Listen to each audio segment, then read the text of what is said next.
अब ये जो हम 2 देख रहे हैं, ये जो कंसिस्टेंट नंबर है जो फर्दर ऐड हो रहा है, उस 2 को क्या बोलेंगे? उस 2 को बोलेंगे हम लोग कॉमन डिफरेंस बोलेंगे। क्या बोलेंगे? कॉमन डिफरेंस बोलेंगे। ठीक है।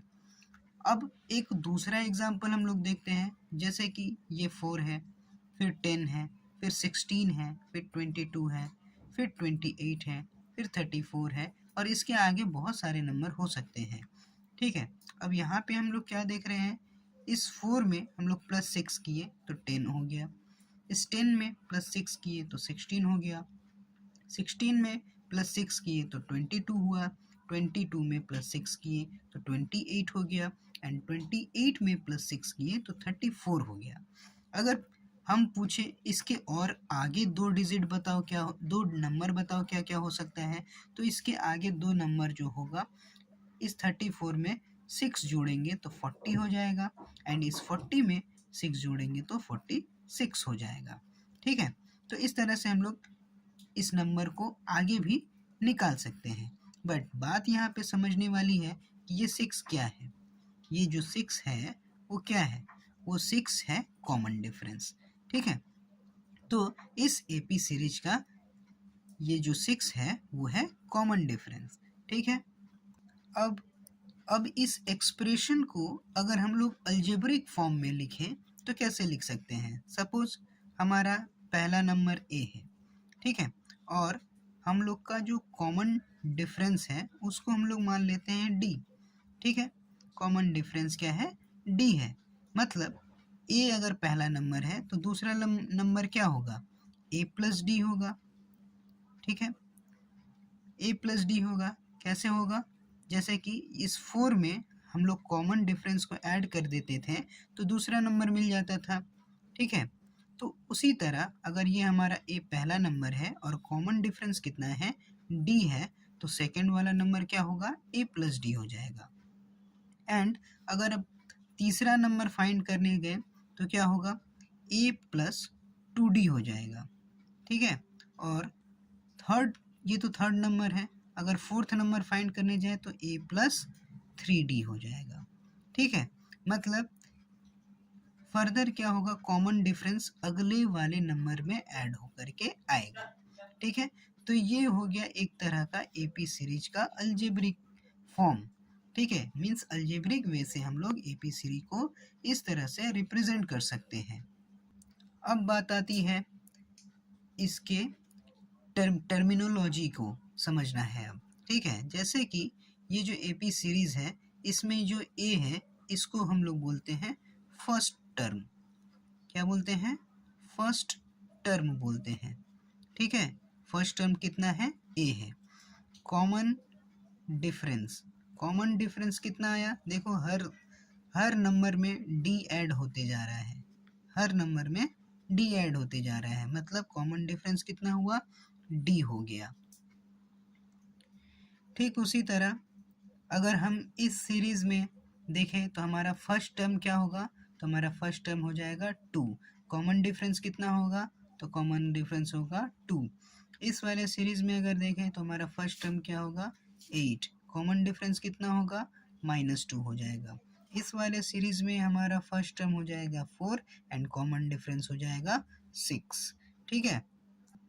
अब हम लोग सीखेंगे कि किसी भी एपी सीरीज का nth टर्म कैसे फाइंड करते हैं। nth टर्म कैसे फाइंड करते हैं? जैसे सपोज यहाँ पे क्या है? 2 देखें, फिर 4 आया, फिर 6 आया, फिर 8 आया, फिर 10 आया। कितने नंबर हैं? 1 2 3 4 5।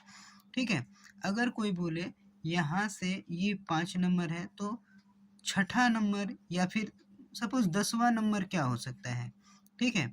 यहाँ पे तो 5 नंबर है तो 10वां नंबर क्या हो सकता है? तो 10वां नंबर हम लोग क्या समझेंगे?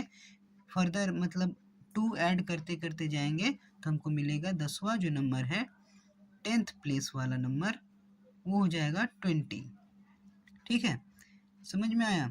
ठीक। इसमें देखो क्या है? 8 है, 6 है, 4 है, 2 है, 0 है, फिर -2 है। कितने नंबर हैं? 1 2 3 4 5 6। ठीक है। फिर इसमें अगर पूछे 8वां नंबर क्या हो सकता है? तो 8वां नंबर फिर इसमें -2 करेंगे तो इसमें -2 का -2 कर देंगे तो -4, फिर -2 करेंगे तो -6, इस तरह से हम लोग फाइंड करेंगे। लेकिन ये तो थोड़ा हो गया कुछ करीबी नंबर, बट अगर कोई पूछे कि इस सीरीज में 200 मतलब 200th पोजीशन पे कौन सा नंबर होगा या फिर 500th पोजीशन पे कौन सा नंबर होगा, तो उसको कैसे फाइंड करेंगे, ठीक है।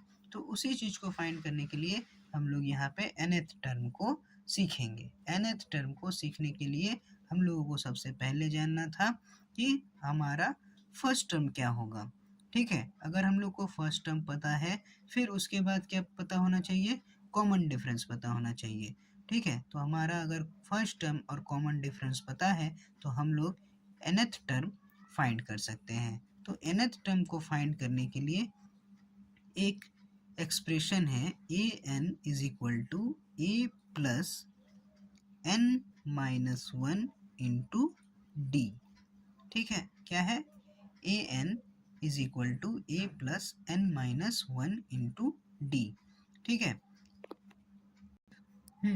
तो यहाँ पे हम लोगों का nth टर्म का एक्सप्रेशन मिल गया, मतलब a n is equal to a plus n minus one into d. यहाँ पे ए क्या है, ए है हमारा फर्स्ट टर्म, एन मतलब जैसे कि बोले अगर कि 20वां मतलब पोजीशन पे कौन सा नंबर होगा या फिर 500th पोजीशन पे कौन सा नंबर होगा, तो उस जगह पे एन के जगह में 500 लिख देंगे, या फिर अगर 20th पोजीशन पे पूछेगा तो एन के जगह में 20 लिख देंगे, और ये हो गया हमारा कॉमन डिफरेंस, ठीक है।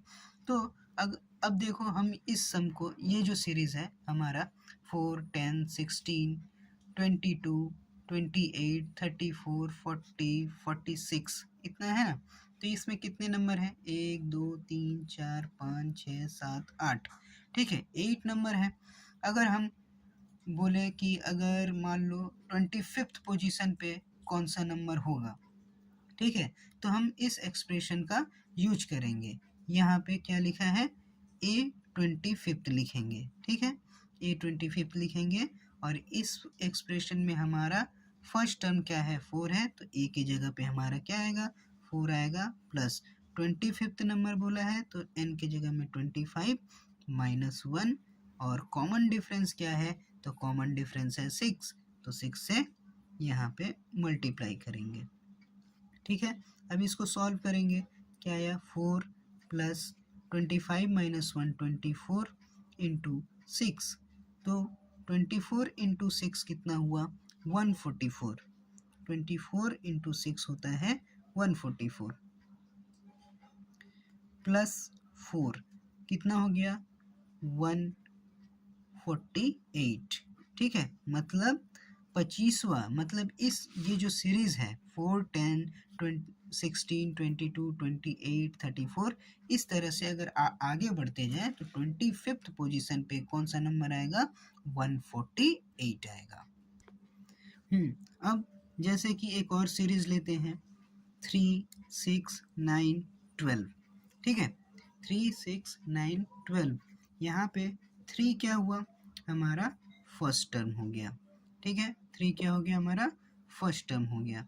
अब कॉमन डिफरेंस क्या होगा, देखो 3 में प्लस 3 किए 6 हुआ, ठीक है, 6 में प्लस 3 किए 9 हुआ, 9 में प्लस 3 किए 12 हुआ। इसका मतलब क्या हुआ, हमारा जो कॉमन डिफरेंस है सी डी वो कितना आएगा, 3 आएगा, ठीक है। अगर इसी सीरीज में अगर पूछे 50th मीन्स 50वें पोजीशन पे कौन सा नंबर होगा, तो कैसे निकालेंगे, तो वही वाला एक्सप्रेशन यूज करेंगे, a n is equal to a plus n minus one into d, ठीक है। ए एन मतलब ए 50, ए की जगह में फर्स्ट टर्म क्या है हमारा 3 है, तो 3 रखेंगे, प्लस एन के जगह में 50 रखेंगे, 50 माइनस 1, और डी हमारा कितना आया है, तो कॉमन डिफरेंस 3 आया है, तो 3 प्लस 50 माइनस 1 हो गया 49 इंटू 3, ठीक है,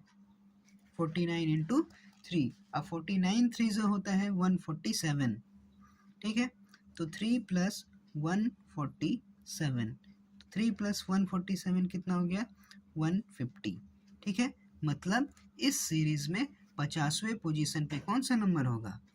150। ठीक है, समझ में आया?